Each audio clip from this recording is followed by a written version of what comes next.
বিদ্যুৎ মন্ত্রী বিদ্যুৎ সাশ্রয়ের জন্য পদক্ষেপ গ্রহণ করলেন। স্কুলের ছাত্রছাত্রীদেরকে বললেন বাড়িতে অনলাইন ক্লাস করার জন্য। কিন্তু আমার একটা জিনিস বুঝে আসতেছে না বন্ধুরা, আপনারা একটু বিচার করে দেখেন। আমি আপনাদের সামনে একটা বিষয় তুলে ধরছি। একটা স্কুলে মনে করেন কমপক্ষে 1000 ছাত্রছাত্রী আছেন।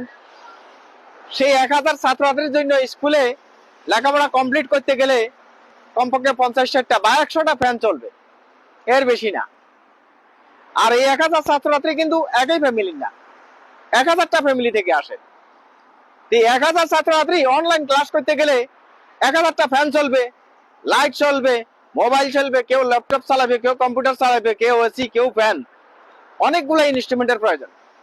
সর্বমোট 1000 ছাত্রছাত্রীর জন্য 1000টা ফ্যান।